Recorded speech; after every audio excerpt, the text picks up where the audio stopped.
El tema de hoy, que es el tema de la adopción, está muy vinculado con los otros temas que vimos anteriormente, pero muy especialmente con el de la regeneración, que fue lo último que tratamos. Y hablar de adopción en la Biblia respecto del cristiano es algo tan sencillo como decir que somos hijos de Dios. Adopción es igual a hijo de Dios. De eso estamos hablando y habla Pablo sobre todo en sus epístolas. De eso está hablando cuando habla de que somos adoptados. Y bien, para entrar un poco a desmenuzar el concepto, la adopción refiere a la calidad o estatus que se le otorga a la persona que experimenta ese cambio espiritual de la regeneración, que ya vimos que es un nuevo nacimiento, que es una limpieza, que somos nuevas criaturas en Dios, en Cristo Jesús. Decíamos que es esa calidad o estatus que se le da a la persona que experimenta ese cambio espiritual de la regeneración, de convertirse en hijo de Dios y pasar a formar parte de la familia y de la casa de Dios. Bien, y en los que somos hijos de Dios, pasamos a ser beneficiarios de todos los privilegios derivados de esa dignidad de hijo, derivados de esa condición de ser hijos del Creador. Y en un manual muy importante, muy interesante, que trata todos estos temas teológicos, que lo vamos a ir usando a lo largo de estos estudios también, junto con el manual de Perlman y otros más. Esta es la Confesión de Fe de Westminster. Y contiene un conjunto de estudios sobre distintos temas, y sobre la adopción nos dice este manual lo siguiente: Dios se digna en hacer partícipes de la gracia de la adopción a todos aquellos que son justificados en y por su Hijo unigénito.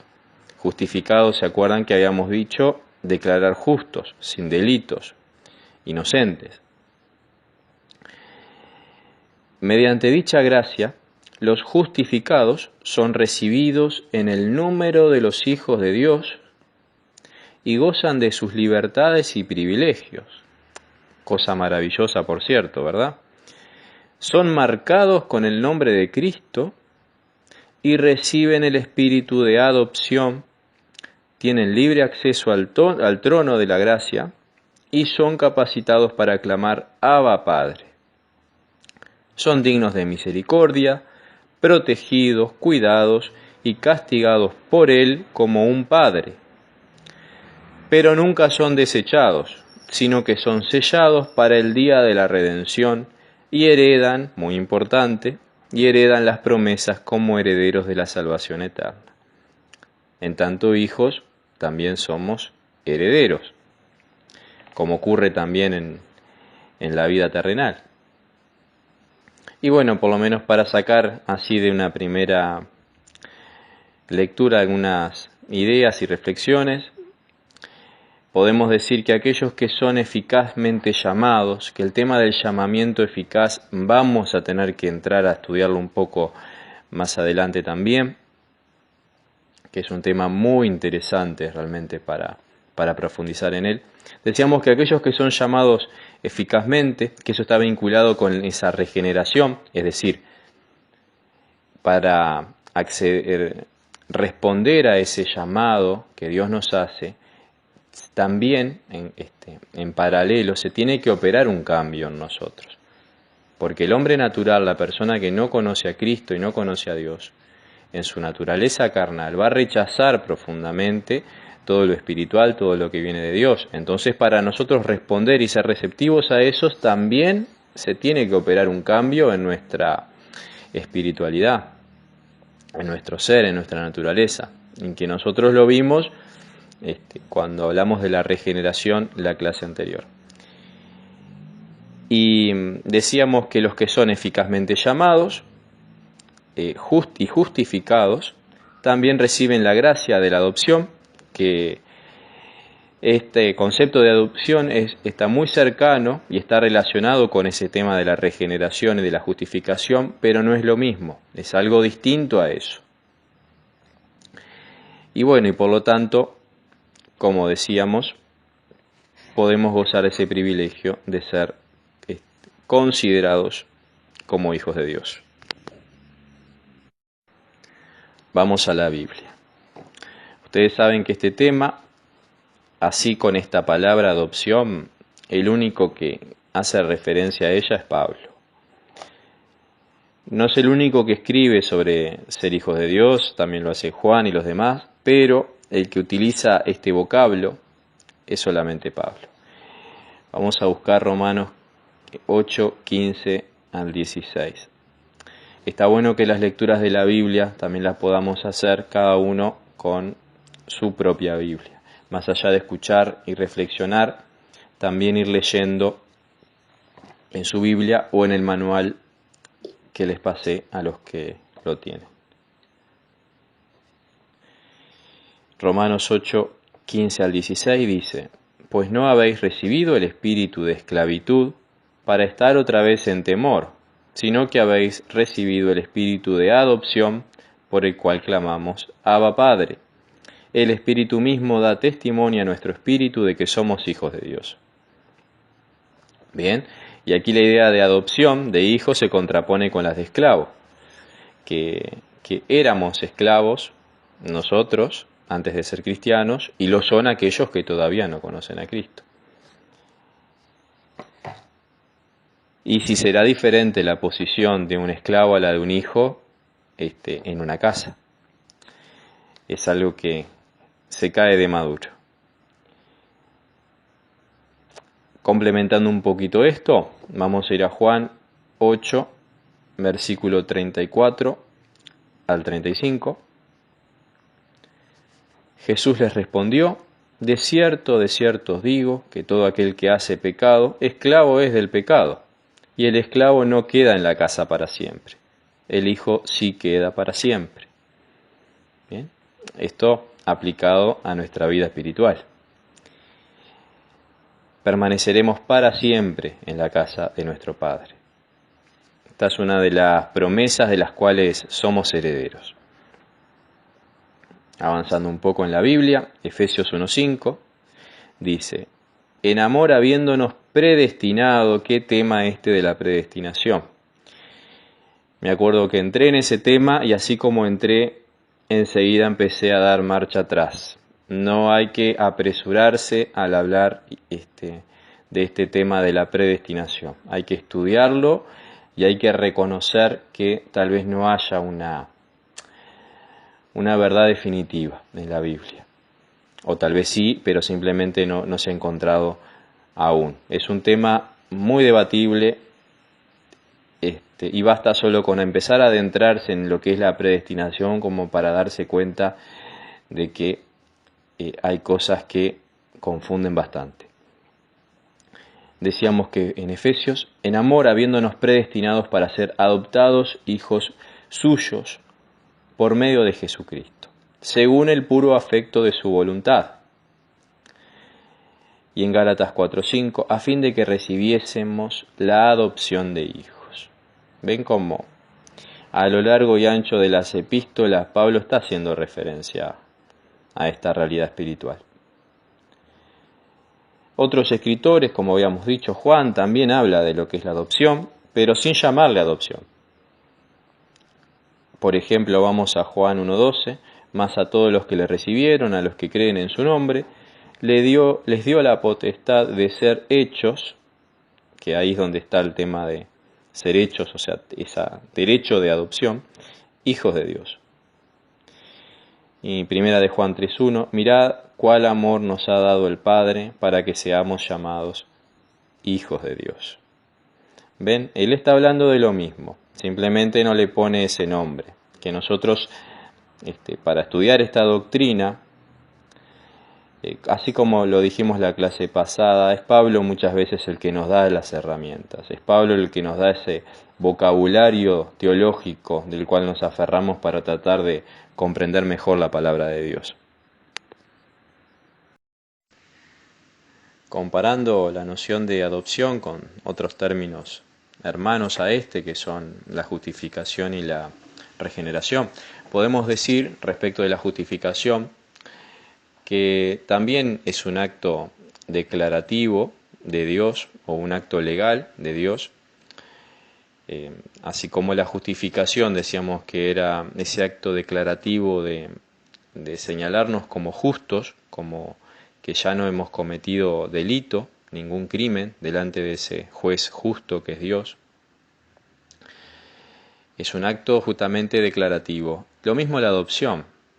Dios nos declara como que a partir de ahora pasamos a formar parte de su casa y de su familia. Y respecto de la regeneración, en la regeneración sí, nosotros veíamos que es una obra del Espíritu Santo en nosotros. Hay una obra de Dios efectuada en el corazón del pecador que lo convierte a una nueva criatura. Nacemos a una nueva vida espiritual. Mientras que en la adopción no implica una obra de Dios, implica un acto declarativo de Dios, que es algo diferente. Y cuando hablamos de regeneración, también nosotros decíamos que en la Biblia se hace referencia a los niños espirituales. Cuando hablamos de un niño espiritual, por más de que la persona sea anciana, igualmente se está haciendo referencia a ese nuevo nacimiento. Y se los llama niños.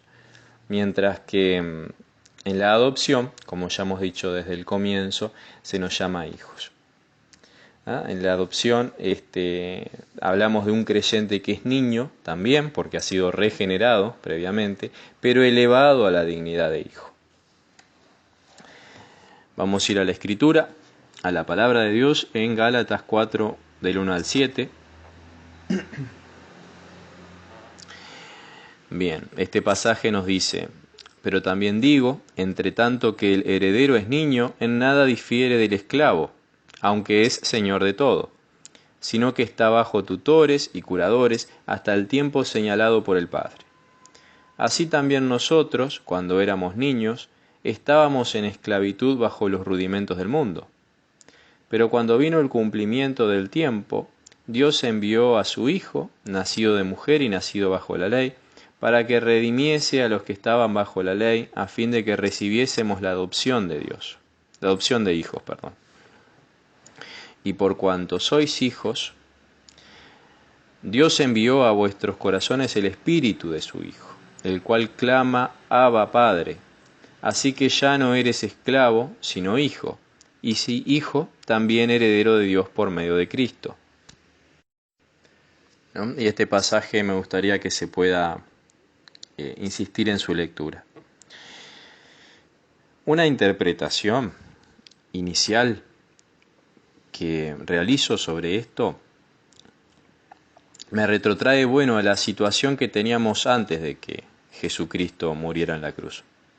¿Cómo era ese pueblo judío? ¿Cómo era ese pueblo en esas costumbres, en ese legalismo en el cual vivían? Ellos tenían una serie de normas y trataban de respetar eso, y justamente en eso se basaba también su salvación. Si bien era la fe en el sacrificio por venir, también debían obedecer una serie de rituales, de costumbres. Y ellos, en ese estado, podemos decir que eran niños espirituales, que eran herederos de todo, eran dueños de todo, pero todavía no estaba señalado el tiempo para el cual ellos iban a poder ser acreedores de todos esos privilegios. Sí eran considerados niños espirituales, pero aún no se les había hecho la entrega de todos esos derechos y privilegios de hijo. Pues bien, cuando Cristo muere en la cruz, cuando el Espíritu Santo viene a morar en nosotros, entonces a partir de ahí nosotros nos hacemos acreedores de todos esos privilegios y todas esas bondades derivadas de la calidad de hijo. Y esto tiene su base en costumbres imperantes en el Imperio Romano, que era cuando el niño, nacido en una familia, se esperaba hasta el tiempo señalado por el padre, y éste era presentado formalmente y con ceremonia como el hijo. Y a partir de ese momento, de esa presentación pública que se hacía, a partir de ese momento la persona empezaba a gozar de esos privilegios de la calidad de tal. Y un poco en los manuales lo que me establecen es que también se podría comparar eso con la situación actual de cuando una persona llega a la mayoría de edad. Pues bien, como decíamos, antes del sacrificio en la cruz, los judíos sí eran justificados, no se olviden que, como decíamos, vivían bajo ese régimen legalista, pero no fueron puestos por hijos de Dios, no fueron adoptados como tales.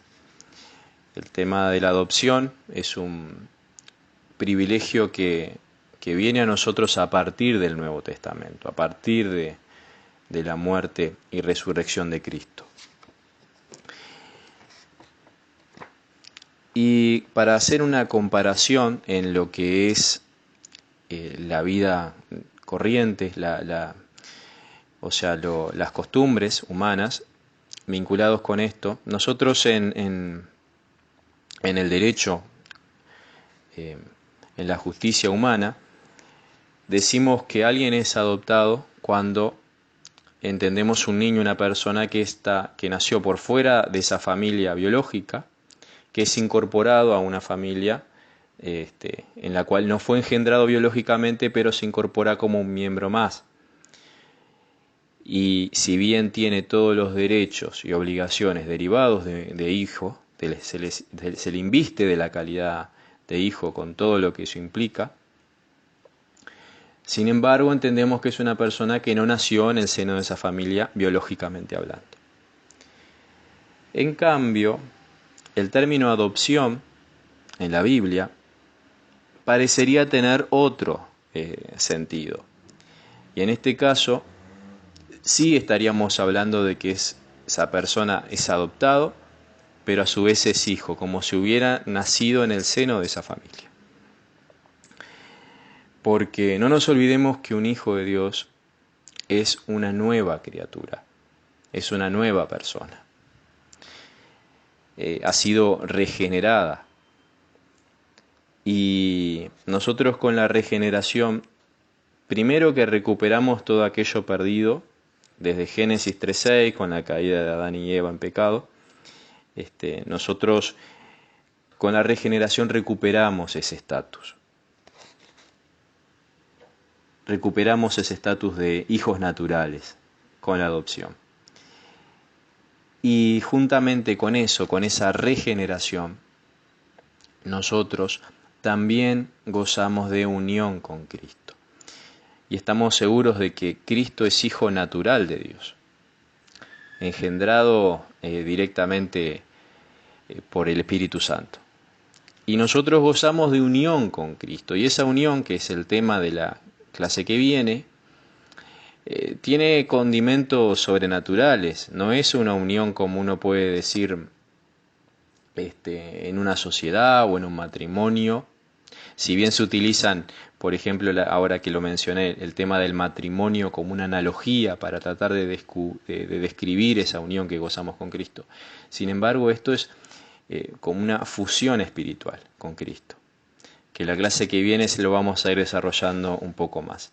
Entonces, en base a estos argumentos, podríamos afirmar que adopción, no estamos hablando de adopción como se habla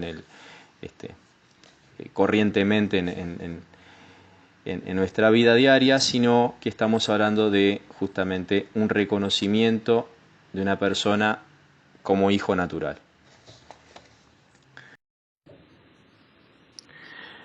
Y ahora vamos a ver entonces respecto de esas posesiones que tenemos como hijos de Dios, y estamos hablando de nuestra herencia, por supuesto. Y esos derechos hereditarios hay que tener siempre presente que nos corresponde a nosotros en tanto le corresponden a Cristo. Dice la palabra que somos coherederos con Cristo. O sea, por nosotros mismos no obtendríamos nada. Pero como Cristo obtiene esa herencia y todo ese legado glorioso que Dios tiene preparado, en tanto Él lo es, nosotros también lo somos, siempre y cuando hayamos sido regenerados, nacidos nuevas criaturas y, por ende, hijos de Dios. Dice Romanos 8:17, y si hijos también herederos, herederos de Dios y coherederos con Cristo, si es que padecemos juntamente con Él. Juntamente es un vocablo bien ilustrativo, que la clase que viene vamos a ahondar en eso.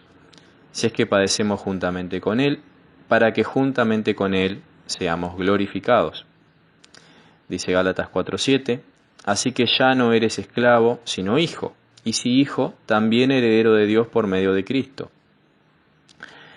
Porque somos herederos en tanto Cristo lo es, como ya habíamos dicho. Y al estar unidos a Cristo, los derechos, los privilegios, todas las bendiciones que tiene Cristo pasan también a nosotros. Por eso es importante que lo tengamos presente para valorar cada día más ese sacrificio que hizo Cristo por nosotros, y al agradecerle y elevar nuestras alabanzas y nuestros loores a nuestro Señor, tener eso en mente, que gracias a ese sacrificio que hizo en la cruz por nosotros, nosotros podemos ser herederos de todo esto. Vamos a Lucas 20, 35 y 36. Mas los que fueron tenidos por dignos de alcanzar aquel siglo y la resurrección de entre los muertos, ni se casan ni se dan en casamiento, porque no pueden ya más morir, pues son iguales a los ángeles y son hijos de Dios al ser hijos de la resurrección. Y todos estos privilegios de la resurrección e inmortalidad, no logramos entender cómo, pero son privilegios que ya a partir de ahora empezamos a disfrutar. Digo no logramos comprender cómo, porque cuando hablamos justamente de fenómenos espirituales, de hechos espirituales, son invisibles a nuestros ojos. Nosotros tenemos que estudiar la Biblia, tenemos que interpretarla, orar, y nosotros de esa manera vamos ganando en conocimiento. No podemos apelar a la observación, porque son fenómenos espirituales. Sin embargo, en nuestra vida sí vamos teniendo indicios de que eso está en nosotros. Sin duda que sí, porque Dios se manifiesta permanentemente en nosotros. Y el día de mañana, cuando este cuerpo físico perezca, nosotros vamos a poder justamente gozar de esa comunión, gozar plenamente de esa unión con Cristo, de esa unión con nuestro Señor. Pero esos privilegios y vinculados con esa gloria venidera están en nosotros desde ahora. Y ese es el punto interesante, el punto importante. Porque gracias que la Biblia nos lo dice, y al saberlo, al tomar conocimiento de eso, al tomar conciencia de eso, nosotros disfrutamos de ese gozo, de esa paz, de esa tranquilidad que nos da saber eso, que nos da aferrarnos a esa promesa de vida eterna, esa promesa de inmortalidad, pero no de vida eterna e inmortalidad en un lugar que no nos gusta, sino que va a ser en el lugar más maravilloso posible e imaginable. No nos da la mente para imaginarnos, no hay artista en el mundo ni poeta en el mundo que pueda acercarse a describir o a representar lo que es el reino de Dios. Y bien, decimos que somos herederos y sabemos que herencia no es un salario, no son honorarios, no es algo una recompensa que se le paga a alguien por un trabajo. Se trata de un verdadero don, y es algo que recibimos sin haber hecho nosotros nada. Aún el niño recién nacido hereda. Y bien, en esos bienes ya habíamos dicho que tenemos esa resurrección, la inmortalidad. la salvación. Remito a la lectura de Hebreos 1:14, vida eterna, Tito 3:7, la promesa como palabra empeñada, y esto es muy importante, porque con esto todas las promesas de Dios es un compromiso de Dios para con nosotros. Si Dios te promete vida eterna, te promete liberación del pecado, te promete la salvación, es una palabra que se va a cumplir. Y eso también forma parte, esas garantías también forman parte de nuestro acervo sucesorio, de nuestra herencia, para hacerlo sencillo. Y remito a la lectura de Hebreos 6:17, de su justicia, otro término también sumamente importante, que cuando hablamos de justificación también hablamos de justicia de Dios, pero cuando veamos, si Dios quiere, Teología 3, cuando profundicemos en los atributos de Dios, vamos a tratar de entender o de acercarnos al entendimiento de lo que implica la justicia de Dios.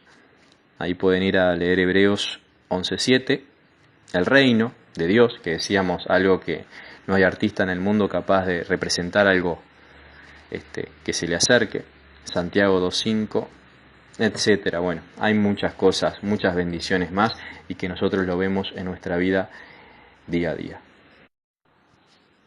Amado Señor, queremos darte a ti toda la gloria, la honra y el honor, y darte, Señor, las gracias por ese sacrificio bendito allí en la cruz que hiciste por todos nosotros. Gracias porque por medio de ese sacrificio nosotros podemos ver perdonados nuestros pecados, podemos ser, Señor, justificados, somos regenerados, Señor, por medio del Espíritu Santo que llega a nosotros por medio de la fe en ese sacrificio bendito, y también gozamos del privilegio, Señor, inconmensurable de ser llamados tus hijos. Gracias, Señor, por ese sacrificio que nos permite ahora ser herederos de todas esas bendiciones maravillosas que Dios preparó de antemano para todos nosotros. Y te damos gracias porque fuiste obediente y obediente hasta la cruz, Señor, y es por eso es que nosotros, por medio de ti, podemos acceder a todos esos privilegios, derechos y beneficios, Señor. Te damos gracias porque lo hiciste por nosotros a pesar de que no lo merecíamos, a pesar de que nuestro hombre natural te da la espalda, Señor, permanentemente, pero con fe, Señor, nos afirmamos en las promesas de Dios y nos afirmamos, Señor, en el amor que tú has puesto en nosotros. Señor, gracias una vez más, y te pedimos que nos sigas acompañando y dando, Señor, de sabiduría para poder seguir creciendo espiritualmente y para poder, Señor, comprender más en profundidad tu palabra. Te amamos, Señor, y te pedimos que nos bendigas en estos tiempos difíciles con la situación sanitaria que estamos atravesando, Señor, pero sabemos que tú tienes el control de todas las cosas, y todas las cosas a tus hijos ayudan a bien. Amén.